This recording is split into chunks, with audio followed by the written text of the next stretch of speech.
Maire de la commune de Taï depuis 2018, Hippolyte Bayala a été encore désigné par son parti politique, le RHDP, comme candidat à la prochaine élection municipale de septembre 2023 dans cette commune. Monsieur le maire Choco, comme on l'appelle communément, souhaite faire de cette commune, distante de près de 593 km d'Abidjan, un pôle de développement essentiel dans la région du Cavali. Comment y parviendra-t-il? Que pouvons-nous retenir de ces 5 années de gestion? Voici autant de questions auxquelles est censé répondre notre maire. Chers téléspectateurs d'IvoireInfoTV.net, bonsoir et soyez les bienvenus à votre émission sur la route des élections. Pour conduire à bon terme cette émission, je suis avec mon confrère Alain Ba. Bonsoir Alain Ba. Bonsoir Seka. Bonsoir amis téléspectateurs également de la RTV La Voix de l'Ouest. Comme d'habitude, merci de nous suivre, merci de prêter attention. Avec vous, ensemble, nous allons échanger avec notre invité, monsieur le maire. Monsieur le maire, monsieur Bayala Hippolyte, bonsoir. Bonsoir, cher frère. Et c'est vrai, vous êtes connu par certains Ivoiriens et nous sommes suivis par plein d'Ivoiriens encore, et même au-delà de la Côte d'Ivoire. Est-ce qu'on peut savoir qui est réellement Hippolyte Bayala? Merci pour l'occasion que vous me donnez cet après-midi de parler de moi, mais surtout de ma commune que je dirige. Je suis à l'état civil Bayala Kouyemaya Hippolyte, originaire de Taï, et depuis 2018, maire de la commune de Taï. Mais à la base, je suis chef d'entreprise. Et j'exerce dans le BTP. Parce que les atouts qui m'ont amené, n'est-ce pas, à m'intéresser à la politique de chez moi, de mon département. Donc, depuis 2018, comme je l'ai dit, nous sommes aux affaires à Taï. Dédicace spéciale au maire Bayala Hippolyte. Asita Geograchi. Daya Guya Grati. Nade Udagwao. Iro Aguapao. Chef canton. Le Dossou. Peter. Mon bleu à Yao. Dokai Simon. Kadia de Baye. Jigay Bena. Quand Waka Yino. Hanoi. Pauline, qui Cécile, pas comme moi, non, ça you. Quoi, yo, moi, espoir de tailler. Sayonda, mon Sayonda, Bayala, non, Sayonda, on s'est appuyé du jiwe. Bayala s'est appuyé du jiwe. On s'est attaqué du jiwe. On a appuyé du jiwe. Aujourd'hui est un jour exceptionnel pour moi parce que nous jetons aujourd'hui les bases de la construction de la clôture de la première école de Taï, mais aussi de la première école de la région du Cavali. Parce que cette école a été construite en 1916.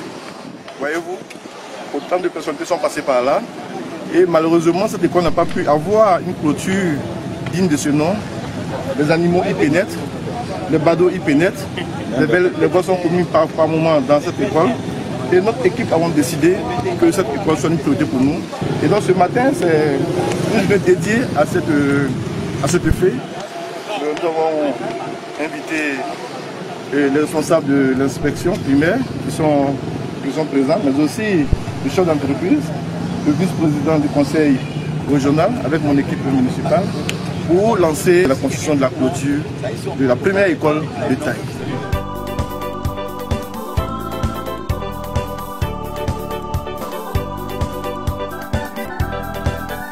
Depuis plus de 2 semaines, sinon je dirais 3 semaines, nos routes sont à rude épreuve à cause des pluies diluviennes. Et donc, par moments, les routes sont coupées pendant plusieurs jours. Et cette situation était intenable. Intenable pour nos populations, pour les contribuables. Et donc je ne peux pas rester insensible à cette situation. J'aurais dû prendre mes entreprises que je dirige pour venir quelque soit soulager nos populations. Et cette situation nous tourne maintenant depuis hier, nous avons pris la route. Nous avons 3 points critiques à traiter. Celui de cet endroit où nous sommes, qui est après Petit Diglo, mais aussi celui des Années, Carrefour-CAC. Et donc après ces 2 sites, nous avons le site aussi de Taï, dans le canton Oubi. Je pense que là-bas on a un gros souci. Et donc, c'est tout ça ensemble que nous avons décidé de traiter pour apporter un soulagement à nos populations. C'est vrai que nous ne pouvons pas tout faire, mais les actions que nous menons sont justes pour soulager nos populations, le temps que les paroles qui ont été dites par le Premier ministre, les paroles fortes qui ont été dites par le Premier ministre, soient mises en action. Parce que le Premier ministre a dit au ministre de l'Infrastructure, M. Amédée Kouakou, de prendre les dispositions pour que, dans un très bref délai, nous puissions envoyer les machines du ministère de l'Infrastructure qui puissent refaire la route. Donc le refilage est prévu pour ce mois normalement. Donc dans 1 ou 2 semaines, nous aurons le refilage de cette voie. Mais il était important que nous-mêmes, étant fils de la région, ayant quelque peu de moyens à notre disposition, nous puissions les mettre à la disposition de ce mois de nos populations qui suivent. Monsieur Oulaï Sonloué Germain, premier conseiller du chef du village de Kéibli. Monsieur le maire, M. Bayala, ce n'est pas une première fois qu'il vient aider les villageois même de Kéibli. C'est une habitude, il est devenu notre frère. Donc il y a longtemps, il y a eu quelques jours, on a appris. Et 2 jours on a appris, 3e jour, la machine est là depuis 3 jours. En tout cas, tout le village est content. En tant que conseiller, je suis content de ce qu'il fait pour nous. Je lui remercie beaucoup. Le chef lui dit merci. Qu'il continue. On vous remercie beaucoup. Elle dit merci au maire Hippolyte Bayala, le maire de Taï, qui a vraiment pensé à Kéibli et qui a envoyé la machine pour vraiment débayer derrière sa maison. Ici, quand il y a la pluie, vraiment quand même on ne peut même pas passer. Même moto ne passe pas. Aujourd'hui, la machine est en train de travailler, elle est très contente. C'est Blaise. Je suis un planteur à Kéibli. Bon, vraiment, c'est bien pour moi. Sinon, depuis le matin, il dormait. Comment il faut faire? Là, vraiment, c'est bien. Le maire, là, vraiment, il pense de nous. Et il pense de nous, il pense de Kéibli, c'est bien. Et la fois dernière, on était à Taï. Le sénateur nous a signalé qu'on va rester avec Ado jusqu'à 10 ans. C'est ça, vous signalez. Merci beaucoup. Ah, vraiment, je lui dis merci. Pour que vraiment, que Dieu lui donne longue vie. Que Dieu nous bénisse. Nous sommes sur le site qui est en train d'abriter la nouvelle gare routière de Taï. C'était l'une de nos priorités parce que Taï n'a pas de gare. Vous avez vu que c'est la devanture de la mairie qui fait office de gare. Et donc, il était inconcevable que nous soyons dans cette situation. Nous avons donc décidé de ramener la gare sur ce site. L'entrepreneur a été désigné, les travaux ont débuté. Et nous sommes heureux aujourd'hui de constater que les travaux sont presque à la fin. Voici le bâtiment qui est juste derrière moi. Il est sur un site de 1 état, comme je le disais. Certainement que nous aurons le bâtiment livré dans moins d'1 mois. Nous sommes presque à la fin. Et la gare routière est sur un beau site, même vous le voyez, il est à la lisière de la forêt du Livirac, vous voyez juste devant là-bas. Donc pour tout passager qui viendra désormais à Taï, il va descendre et une belle vue sauf passager. Aujourd'hui, la mairie nous a donné une nouvelle gare à la sortie de Taï. Donc on est content. Oh, ouais. Merci beaucoup. Oui, sans problème, ça nous arrange. Franchement, aller la route là, c'est goudron. Oh, c'est propre. Donc on est trop content. Oui, oui, parce que c'est la route qui fait tout. La nouvelle gare, franchement, moi, je suis déjà en joie. Ouais, le fait que je suis déjà Taï ici, et tout, on prend ma moto, on bloque, tout ça là. Si je suis dans la gare, je sais qu'il n'y a pas d'emmerdement. Mais la nouvelle gare qu'ils ont envoyée, franchement, ça me plaît. Là-bas, c'est une bonne gare. Les cars de Burkina peuvent aller là-bas, les cars d'Abidjan peuvent aller là-bas, n'importe quel car peut aller là-bas. Au lieu de rester dans la ville, se faire traîner. Que lui là, voilà gare, voilà gare. Donc le fait que nous, dans la nouvelle gare, moi sincèrement dit, ça me plaît beaucoup. Donc je remercie le maire pour ce qu'il a fait pour nous. Alors, monsieur le maire, votre parti, le RHDP, vous a reconduit comme tête de liste aux élections municipales de Taï. Quelles sont vos impressions? Ça fait satisfaction que j'ai eu l'information, comme tout autre candidat, d'être retenu comme étant celui qui va porter la couleur du RHDP à ces élections. Je pense qu'on le dit couramment, on est une équipe qui gagne. Donc nous sommes une équipe dans le cavalier, nous formons une team avec à notre tête la ministre André Loto. Généralement c'est l'un sans l'autre. Alors les décisions de développement que nous menons depuis que nous sommes aux affaires sont des décisions collégiales, impulsées par Madame la ministre elle-même. Et puis, n'est-ce pas, nous qui sommes sœurs relais, nous faisons au mieux, n'est-ce pas, le développement sur le terrain, notamment dans mon département. Donc c'est une équipe qui aujourd'hui va aux élections aussi bien dans la région que, n'est-ce pas, dans les municipalités de Cavali. Alors, selon vous, M. le maire Choko, comme on le dit, qu'est-ce qui a milité à votre faveur pour ce choix? Ben écoutez, je pense que le travail, mes résultats, mes actions sur le terrain portent, n'est-ce pas, plaident même ma candidature. Comme on le dit, quand tu es élu, il faut travailler. Nous l'avons compris dès le premier jour. Et nous sommes mis à la tâche. Bien avant même que nous soyons aux affaires, je pense que nous avons mené des actions de développement. Étant un citoyen lambda, j'ai eu à mener des actions au nom de mon entreprise que je dirigeais dans le département de Taï. Et quand nous sommes arrivés aux affaires en 2018, je pense que nous n'avons pas arrêté de travailler. Nous avons au contraire, avec le budget qui nous est alloué, nous avons multiplié nos actions de développement. Aujourd'hui, notre bilan parle pour nous. Je suis à l'aise de dire que nous avons travaillé en si peu de temps, disons en moins de 5 ans, on a battu, n'est-ce pas, un grand travail. Nous avons, pour citer pêle-mêle certaines actions. Quant au bilan, nous allons forcément revenir au bilan. D'accord, je vous en Mon confrère est là, il va poser une question concernant le bilan. Effectivement, parce que on sent l'émotion, on sent que le maire a travaillé. Et également, c'est en ce sens que nous allons vous demander, pendant les 5 ans que vous avez passé à la tête de cette commune-là, qu'est-ce qu'on peut retenir? Parce que vous revenez, vous comptez revenir. Mais qu'est-ce que vous avez posé comme action concrètement? Ben merci. C'est tout le bilan, hein, en fait. Merci. Ben, je me rappelle que juste après la passation des charges que nous avons eue avec l'équipe sortante, très tôt nous sommes mis au travail. Je me rappelle que ma première action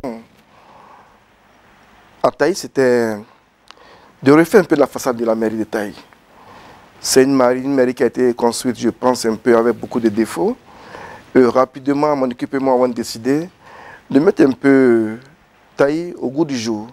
Et les premières actions qui ont été menées, c'était de casser presque toute la clôture de la mairie, refaire une nouvelle clôture, avancer de 3-4 mètres à l'intérieur pour faire sortir un parking extérieur, pavé, et refaire toute la peinture, c'est-à-dire nous avons fait une nouvelle couche de peinture sur la mairie de Taï pour sortir des couleurs éclatantes.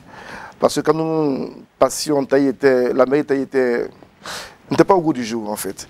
Donc nous avons mené notre touche n'est-ce pas, à l'édifice qui abrite la mairie. Et c'est aujourd'hui aux grandes dames de tout le monde de voir que Taï, la mairie de Taï est un bel édifice. Ça, c'était ma première action que j'ai eu à mener quand nous sommes arrivés aux affaires. Mais ensuite, j'avais mal au cœur quand j'étais encore citoyen lambda. Je voyais que la grande école mythique, qui est cette école Keibogina, qui date des années 1960, qui est jusque-là restée, n'est-ce pas, sans clôture. C'est une très grande école, un groupe scolaire d'ailleurs. Et alors, ma deuxième action, c'était de faire la clôture de ce bâtiment. Nous avons alors érigé une grande clôture autour de 19-20 millions qui a nettement amélioré la sécurité des élèves qui y sont. Parce que et les animaux et les badauds y passaient. C'était pour moi inacceptable que nos enfants soient livrés à eux-mêmes dans cette grande cour d'école qu'est l'école de Keibogina. Mais aujourd'hui, c'est chose faite. Cette école est clôturée avec des portails et nos enfants sont en sécurité.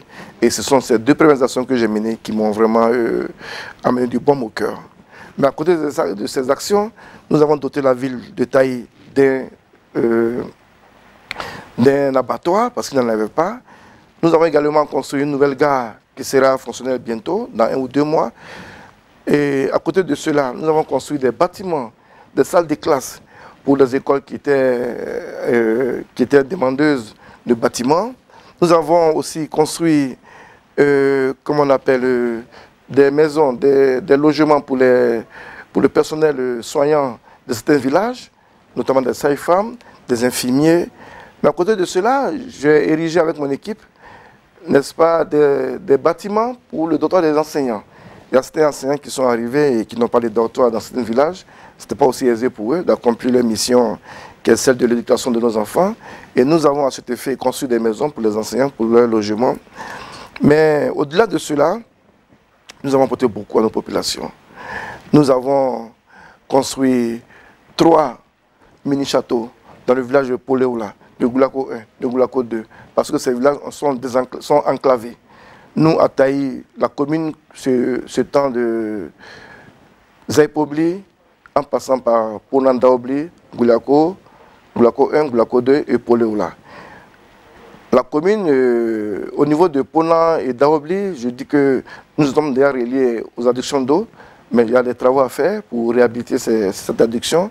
Mais encore, Goulako 1 et Goulako 2, en ajoutant Poléoula, sont des villages très enclavés. Donc il était impérieux pour nous de construire des mini-châteaux à motricité électrique qui ont été inaugurés il y a de cela 1 ou 2 mois.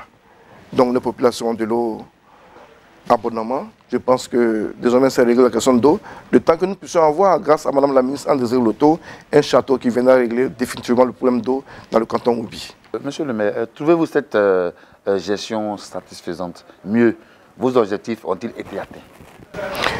Oui, mes objectifs ont été atteints. Pour la plupart, je pense que nos projets ont pu être réalisés.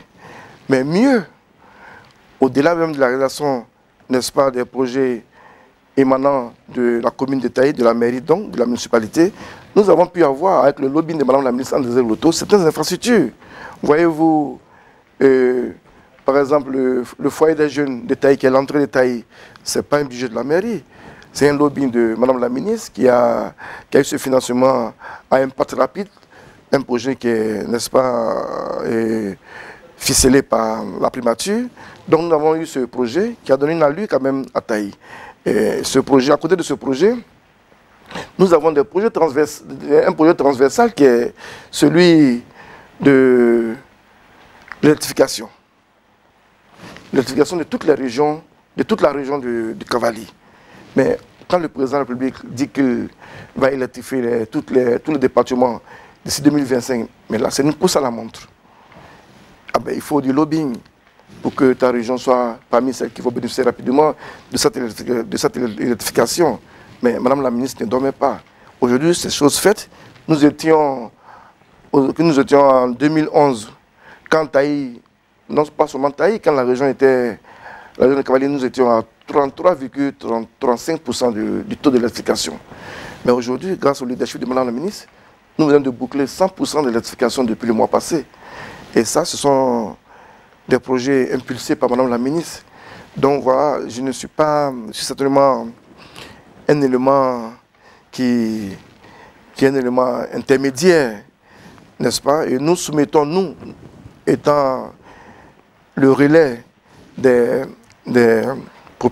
comment on appelle, des régions, nous proposons nos doléances à Madame la ministre, à Madame la présidente du Conseil. Et à son tour, elle propose, enfin, elle va faire un lobbying avec, n'est-ce pas, le gouvernement pour que nous puissions avoir le minimum pour le développement de notre région. Moi, j'avoue que je suis satisfait. Nous avons 3 axes qui étaient très importants pour nous. C'est d'abord, dans un premier temps, le département. C'est un acquis aujourd'hui. Nous sommes département depuis après l'élection, depuis 2012-2013, je pense. Après cela, nous avons pu avoir aujourd'hui l'électrification dans notre commune, dans notre région. Et la seule difficulté que nous avons aujourd'hui, c'est le bitumage de l'As Taï-Tchikoulou. On va y arriver. Monsieur le maire, généralement, c'est la jeunesse qui font les maires. Vous avez travaillé pendant 5 années avec des jeunes qui vous ont soutenu. Est-ce que trouvez-vous que ces jeunes-là ont été satisfaits dans toute l'entièreté, je ne sais pas, parce que si ils ont été suivis, ou alors qu'est-ce que vous avez fait pour eux? Merci de me faire ce rappel. La jeunesse, c'est l'épine dorsale du développement dans une région. Et quand vous avez raté la main tendue d'une jeunesse, vous avez raté votre vocation à pouvoir faire le développement chez vous. Et j'avoue que ce sont les jeunes qui m'ont porté la tête de la mairie. Je ne pouvais pas rester en retrait de leur doléance. J'ai vu leur doléance, donc j'étais très imprégné de leur doléance quand j'arrivais aux affaires. Donc la jeunesse a été l'un l'une de mes priorités. Nous avons saisi les occasions qui s'offrent à nous. Encore elle, Madame la ministre André Loto, qui au travers des projets d'emploi jeunes que dirige notre cher frère ministre Wando Touré, nous avons, n'est-ce pas, encouragé la jeunesse à s'inscrire et, n'est-ce pas, à pouvoir faire aboutir les micro-projets qu'ils avaient.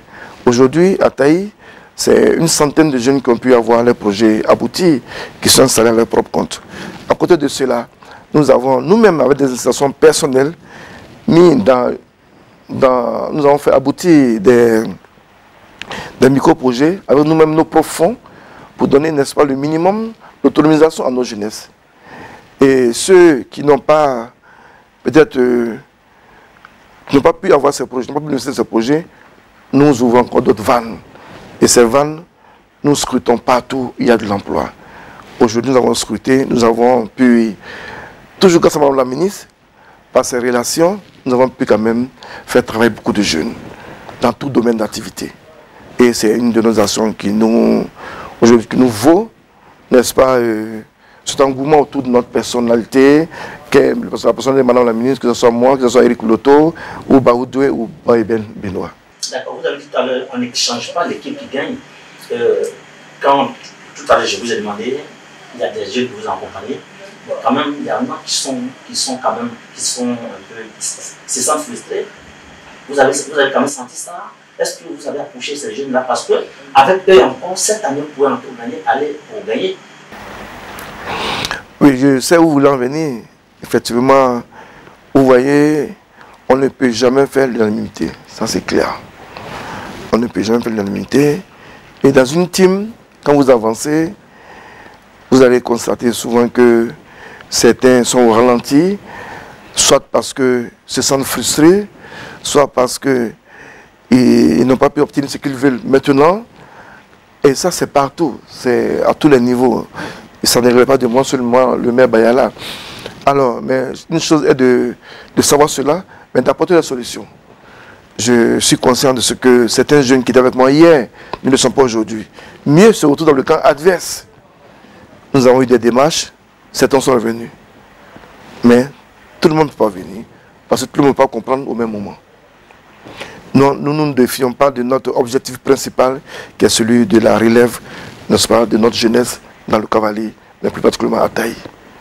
Et ceux qui veulent bien nous accompagner, nous les ouvrons les bras pour que nous puissions ensemble tracer, n'est-ce pas, les sillons du développement de Taï. Alors, monsieur le maire Choko, la pré-campagne a pratiquement commencé. Quelles sont vos actions sur le terrain? Ben, c'est vous qui le dites que la pré-campagne a commencé. Pour moi, la pré-campagne commence quand tu es élu. Donc, j'ai commencé ma pré-campagne depuis longtemps. Peut-être que la vitesse de croisière passe à un autre niveau. Aujourd'hui, j'avoue que je suis à un autre niveau de pré-campagne. Nous avons toutes les années passées été à côté des populations. C'est ce qui compte le plus. Être proche des populations, être à proximité de la population. C'est ce que les populations retiennent. Quand vous voyez Madame la ministre venir à Taï, chaque trimestre, dormir à Taï, rester les populations, ce n'est pas fortuit, parce qu'elle veut être proche de ces populations. Certains des ministres partent en France, en Europe pour les vacances, mais quand elle passe les vacances, elle est à Taï, soit à Toulepleu ou à Blorequin et Djiglo. C'est cela un leader. Un leader doit être proche de ces populations. Et cette proximité avec les populations joue en notre faveur. Vous ne verrez aucun de nos adversaires qui viennent séjourner dans nos départements parce qu'ils ont l'amour de leurs prochains. Non. Ils arrivent seulement quand il y a les élections électorales qui sont lancées. Nous le voyons. Hier, chez moi, nous étions heureux de retrouver des frères qui ont, depuis 5 ans, 10 ans, mis pied à Taï. Bon, ce sont les élections. Mais les populations sont plus naïves. Elles retiennent qui est proche d'elles. C'est ça qui est important. Ce qui est important, c'est que nous devons retenir. Et Madame la ministre, c'est un modèle de leadership. Parce qu'elle a toujours été à côté de ces populations. Elle a toujours été là quand il s'agit des fêtes de fin d'année. Elle a toujours été là quand il s'agit de la fête pour les enfants de Noël. Elle a toujours été là quand il s'agit de la fête des mères. Elle a toujours été là quand il y a eu un événement. Monsieur le maire, à vous attendre, c'est comme si c'est plutôt Madame le ministre qui battait la campagne, votre campagne à Taï. Ben, je vous ramène à ce que j'ai dit tantôt. Nous sommes une équipe. On ne parle pas de l'un sans l'autre. Je ne pourrais pas être Bayala Hippolyte, mais la commune de Taï sans Anne Désiroloto, ce n'est pas possible. Elle également ne pourra pas être président de la région sans Bayala Hippolyte, sans Baïben, sans Baoudoué, sans Eric Ouloto. C'est une équipe, c'est une team. Et nous ne faisons rien sans l'autre. D'accord, monsieur le maire, on va évoquer un sujet qui est très sensible, le foncier rural. Avez-vous connaissance quand même que nos parents ici en Abidjan, quelques-uns, se sont mis ensemble et qu'ils ont créé un comité de suivi pour aller vers nos parents afin de les soulager? Est-ce que vous avez vraiment connaissance de la création de ce comité de suivi-là? Ben oui, j'ai été approché il y a quelques semaines de l'existence de ce comité qui, je pense, doit être actuellement dans les villages. Je demande ma participation pour qu'il puisse, ma personne financière pour cette mission qui se tient actuellement dans nos régions. C'est pas, dans le fond, c'est pas mauvais. C'est un sujet très sensible qu'il faut prendre beaucoup de tact. Parce qu'aujourd'hui, le Oué est un tournant de sa vie, n'est-ce pas? Le Oué se dit, cette inégalité peut-être spoliée, mais c'est des sujets très sensibles auxquels il faut beaucoup de tact, n'est-ce pas, pour apporter des solutions. Le foncier rural, c'est une plaie. Aujourd'hui, pour nous les Oué, c'est une plaie qu'il faut soigner avec beaucoup de tact, comme je le dis. Et je pense que les solutions sont en train d'être trouvées au haut niveau, parce qu'il n'y a pas que cette mission qui est conduite par nos aînés qui sont en train de sillonner les villages, mais il y a aussi des missions gouvernementales qui sont en train de se mettre en place pour apporter des solutions définitives à cette situation du foncier rural. Et effectivement, heureusement pour le peuple, pour nos populations, parce que selon la loi ivoirienne, c'était sur 10 ans, de 2014 à 2024, allait prendre fin pour ce dossier foncier rural. Mais heureusement, nous disons merci encore au président de la République et au gouvernement qui ont propulsé encore, je vais dire, ce dossier-là jusqu'en 2033. Et nous, ce que nous vous demandons, est-ce que vous êtes impliqués quand il y a des réunions, les gens viennent sentir les élus, et ils organisent souvent des assemblées générales pour parler de ce foncier? C'est ça aussi la chaleur humaine. Oui, bien sûr. Au travers des assises parlementaires, je pense qu'il y a eu des missions éclatées dans chaque département. Les députés, les élus ont fait écho de ce qui est en train n'est-ce pas, de s'établir concernant le foncier rural. Mais nous également, en tant que maire ou Madame la ministre présidente de région, nous sommes au plus haut concernés par cette situation du foncier rural. C'est pour cela qu'il est important que nous nous mettions ensemble. Et j'en appelle justement à, n'est-ce pas, à la sensibilité de nos aînés, de nos élus de la région. Quand il s'agit du foncier rural, ça touche là en ce moment tout le monde. Et il est important qu'en ce moment nous mettons bas la terre et que nous faisons descendre les drapeaux de nos partis respectifs et que nous puissions discuter ensemble. Donc s'asseoir et puis discuter. Mais malheureusement, cette main qui a été tendue par Madame la ministre n'a pas encore eu écho. Mais nous continuons toujours de, n'est-ce pas, tendre la main pour que nos frères et nous puissions nous asseoir pour discuter. Pour discuter du foncier rural. Parce que nous seuls, à nous, ne pouvons pas régler la question du foncier rural dans le Cavalier, encore moins dans le Grand Ouest. Il faut que tous les acteurs de développement, que sont nos frères de l'opposition, qui sont élus, et nous-mêmes, puissions enfin s'asseoir autour d'une table et pour discuter, pour trouver les solutions idoines à cette question du foncier rural. Parce que le foncier rural, dans le Cavalier, tout comme ailleurs, c'est un sujet très sensible. Quand nous avions, il y a quelques temps, parlé du déclassement de 20 000 hectares de forêt dans le Gwendébé, ça a été un levé de bouclier. Et parce que simplement il n'y a pas de communication. Il n'y a pas de communication. Alors qu'il faut que nous communiquions. Et grâce à la communication, avec nos frères, nous pourrons trouver une solution définitive pour le foncier rural, qui en réalité pose plus de problèmes. Mais la discussion, la communication peut, n'est-ce pas, évacuer toutes ces questions. Donc j'ai foi que la question du foncier rural trouvera, n'est-ce pas, un écho favorable chez les populations, mais aussi, il faut compter aussi à nos allogènes qui sont chez nous. Alors pour tous ceux qui viennent de nous prendre en marche, Sachez que vous êtes à votre émission sur la route et des élections et nous recevons pour vous M. Hippolyte Bayala, maire de Taï, qui a été également reconduit comme candidat aux élections municipales dans cette commune. Voilà. Monsieur le maire, quelles sont les ressources dont dispose Taï, hormis le parc national? Oui, merci de le dire. Quand on évoque le nom du parc national, j'ai un pincement au cœur. Parce que le parc national est une ressource écologique, n'est-ce pas? Elle participe à la biodiversité de notre région, mais mieux de la Côte d'Ivoire d'ailleurs. Nous avons une forêt primaire chez nous. Mais en tant qu'élu, j'ai quand même des regrets parce que, en plus de ce qu'elle nous apporte sur l'écosystème, mais le parc est malheureusement géré peut-être par des institutions, mais qui ne prennent pas en compte, n'est-ce pas, l'existence des populations riveraines. Nous avons voyagé, nous voyons à travers le monde certaines villes riveraines des parcs qui sont, pour ma foi, qui ont le minimum de développement. Il y a des parcs que nous avons visités, il y a des villages qui sont dans des parcs que nous avons visités, des villes qui abritent des parcs, mais qui n'ont rien à voir avec Taï par exemple. Même pas Djiglo. Parce que ils savent l'importance que ces populations à côté des parcs apportent.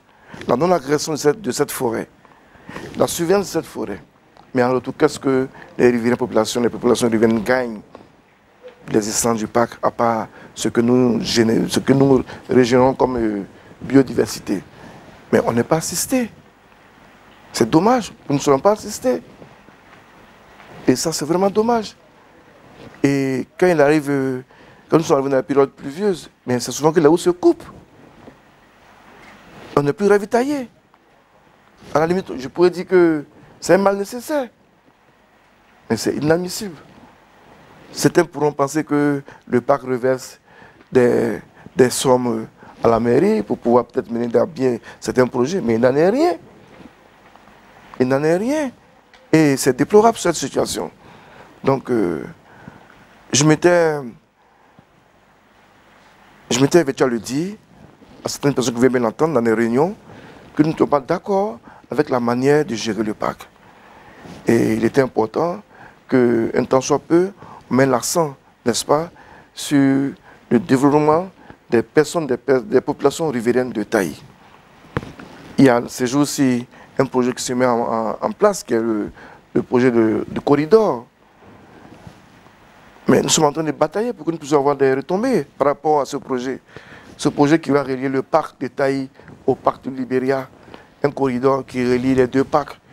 Parce que là, les animaux, je dirais, en griffe ivoirien, vont traverser pour aller au Libéria, sac à dentelle bien sûr, pour rire. Alors, ce projet, c'est des projets qui sont chiffrés à plusieurs milliards. Mais qu'est-ce que nos populations gagnent en retour?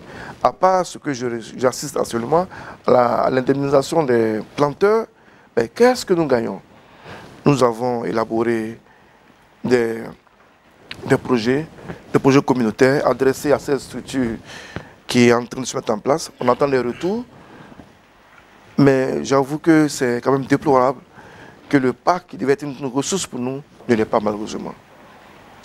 Malheureusement. Alors, comme je l'ai dit tout à l'heure, je dis hormis le parc, quelles sont les ressources encore dont dispose la commune de Taï? Oui, justement, nous avons, comme toutes les mairies, nous avons nos marchés, nous avons nos boutiques, nos opérateurs économiques. Ça, c'est le b.a.-ba, n'est-ce pas, des taxes de la commune. À côté de cela, il n'y a pas véritablement de ressources, comme on le dit.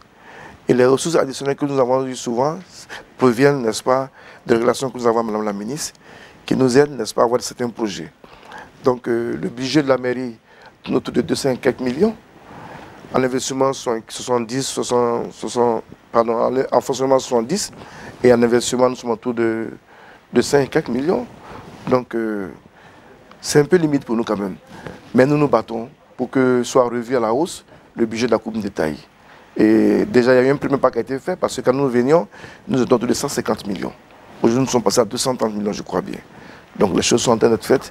Nous avons relevé également, n'est-ce pas, les entrées. Nous avions un marché qui ne donnait pas. Nous avons des opérateurs qui ne s'exécutaient pas. Il y avait un laisser-aller.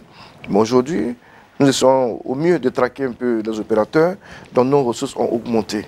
Mais mieux, elles seront encore plus intéressantes quand nous ouvrirons le marché de Taï qui est fini, qui sera livré d'ici la semaine prochaine. Et nous aurons un nouveau marché. Le marché il est déjà fini, il est bouclé.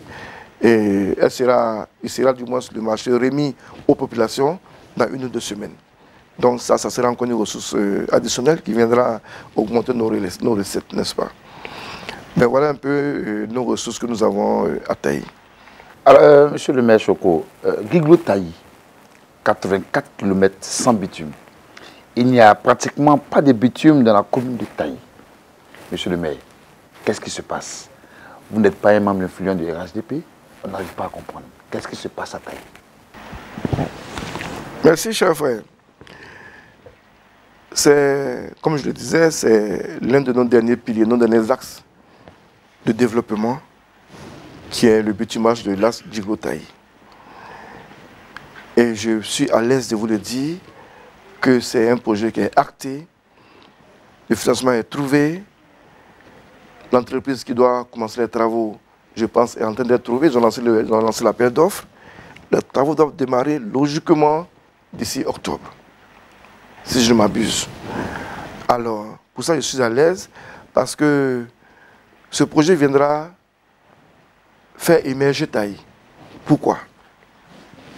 Nous avons demandé un bitumage pour les rues de Taï. Dans le programme présidentiel, il est dit qu'un département qui est relié au chef-lieu par le bitume doit également bénéficier de 3 km. Le chef-lieu, je crois, c'est 10 km. Ah, mais nous sommes en train de nous battre quand même pour qu'on puisse avoir plus de 3, un peu plus de 3 km. Donc Taï aura son bitumage. Les rues seront également bitumées. Et ça nous donnera, n'est-ce pas, une allure de ville. Parce qu'une ville sans bitume, ouais, ça a l'aspect d'un village. Mais avec le bitumage qui sera lancé très bientôt, on aura nos bitumage dans nos rues seront bitumées, on aura l'aspect d'une véritable ville. Mais à côté de ce bitumage qui se fera, moi je regarde plutôt les retombées de ce bitumage.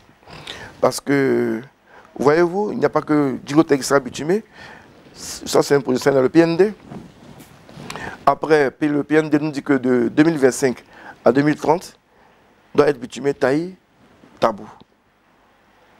En temps, San Pedro Tabou en train d'être bitumé. Je pense que les travaux sont en cours, je pense d'ailleurs. Et donc, dans nos projections, d'ici 2 ans, 3 ans, quand le bitumage de Taï sera bouclé et que commencera celui de Taï Tabou, nous allons faire un désengorgement total de Taï. Pourquoi? Nos produits qui quittent Taï pour aller dans la direction du port de San Pedro décrivent un demi-siècle en passant par Djiglo, Diopoué, Issia, Soubré, pour atterrir, n'est-ce pas, au port de San Pedro. C'est autour de 400 km. Alors que le port de San Pedro a près de 200 km de Taï. Et donc, avec le bitumage qui sera fait, nous serons un passage obligé pour toute la grande région. Ceux de Mans, du Tonkui, du Guémon, passeront à Taï pour encheminer leurs produits, n'est-ce pas, dans le port de San Pedro. C'est un passage obligé. Dans 2, 3, 4, 5 ans, ça sera un passage obligé. Donc, ça sera une augmentation de nos recettes également.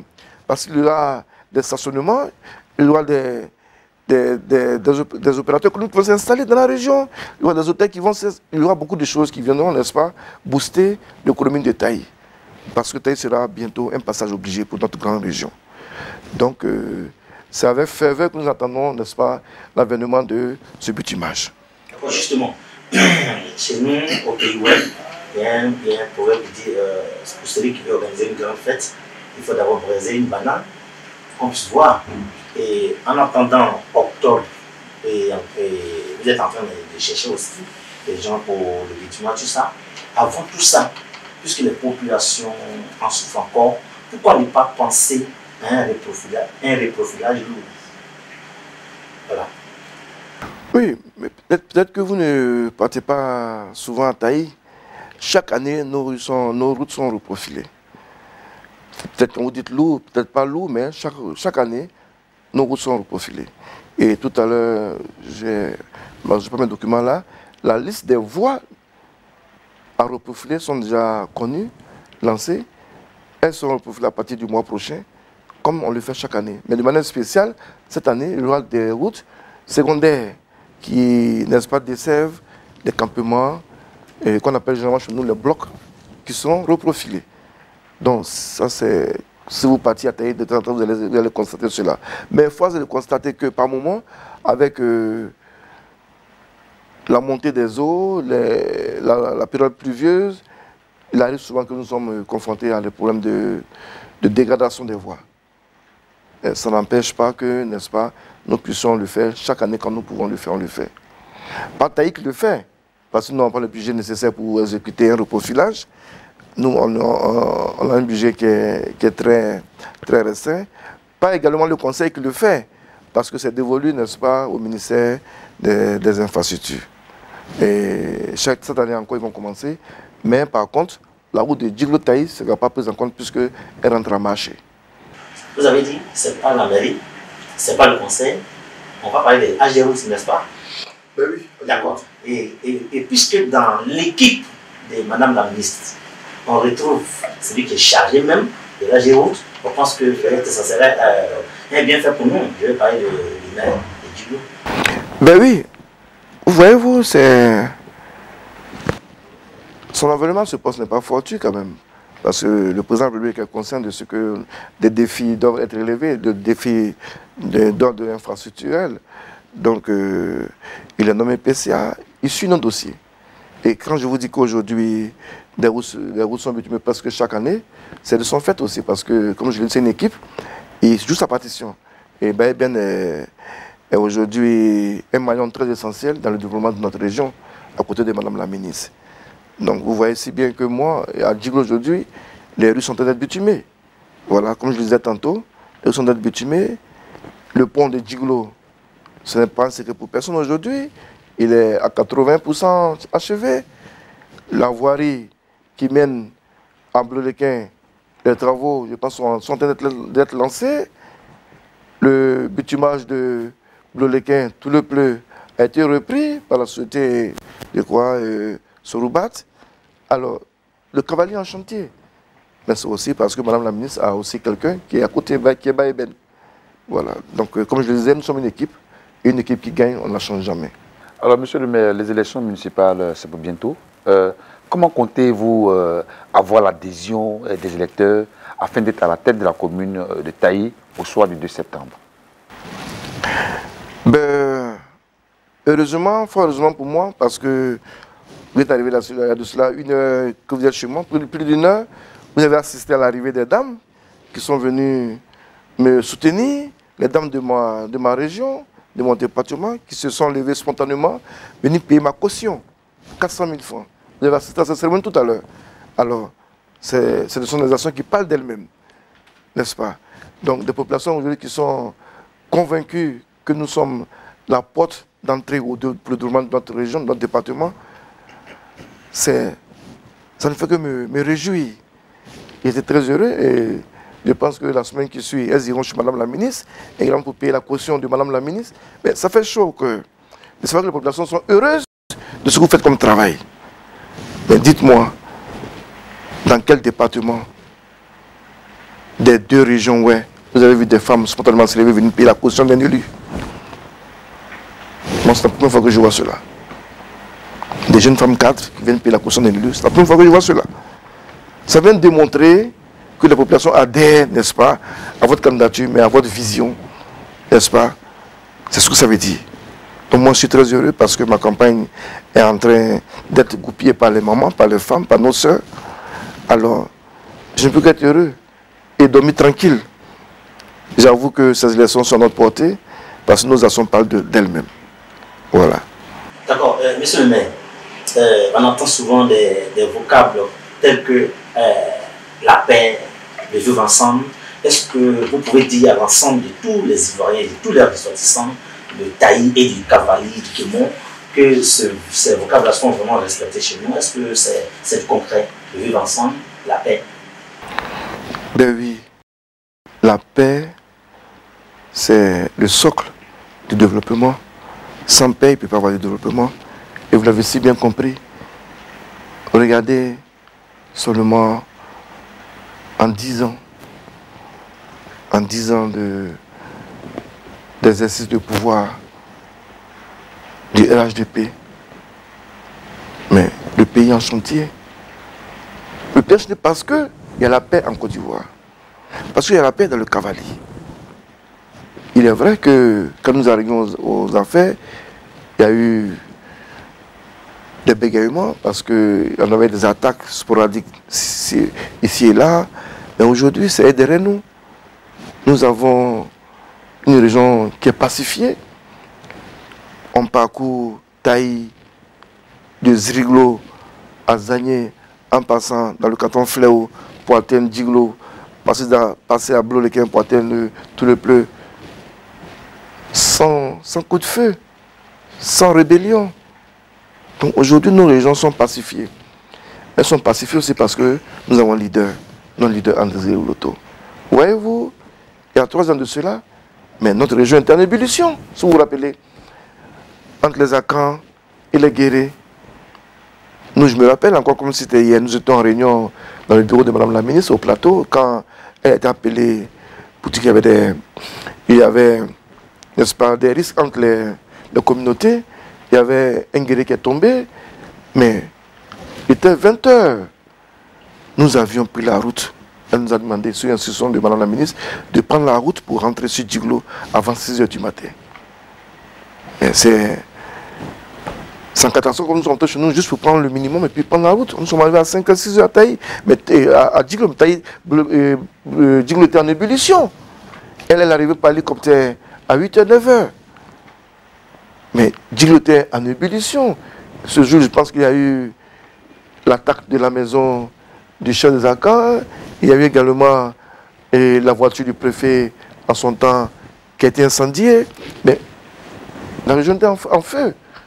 Mais il a fallu, n'est-ce pas, la dextérité de Mme la ministre, son leadership, pour ramener, n'est-ce pas, les clans, n'est-ce pas, à une conciliation.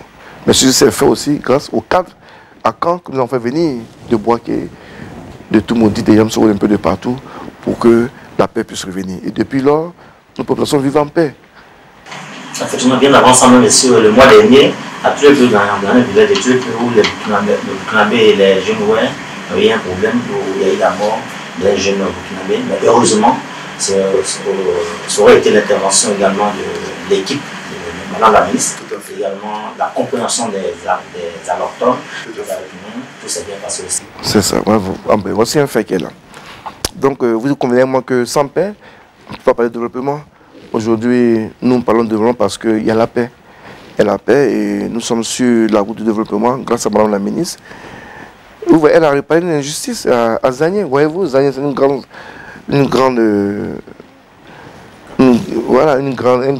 village, mais une grande ville qui est sans château d'eau, sans adduction d'eau, mais qui est depuis 1 an presque terminé, le château, le nouveau château, qui est d'ailleurs l'un des plus grands de la région, qui sera mis en marche d'ici 1 ou 2 mois pour le bien-être de nos populations. C'est toutes ces actions de développement qui militent pour leur faveur. Mais comme vous l'avez dit, sans paix, il ne peut pas avoir de développement. Et j'avoue qu'aujourd'hui, la région de Cavali est pacifiée. Et nous souhaiterons d'ailleurs qu'il y ait des élections pacifiques, qu'il n'y ait pas de heurts pour ne pas encore révéler vieux démons. Alors, monsieur le maire, nous sommes pratiquement au terme de notre émission. Quel est votre mot de fin?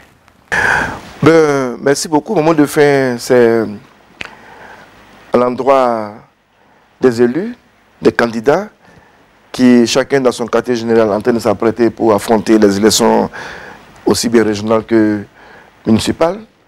C'est dans moins de 2 mois.